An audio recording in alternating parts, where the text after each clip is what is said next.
How to fix error fetching channel list for account. Hi everyone, I'm here to assist you today. Without any delay, let's jump right in. First, open Play Store on your device. Then search YouTube Studio. If there is update available, click on Update. Make sure your YouTube Studio is updated to the latest version.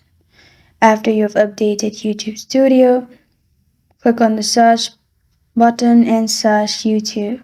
And make sure you update YouTube to its latest version as well. After you've updated both of them, you can restart your device. After you have restarted your device, your problem will be fixed. This is how to fix error fetching channel list for account. Thank you for joining me today. If this video helps you out, please leave a like and subscribe for more. Got a question or want to suggest a topic? Comment below. Thank you for watching.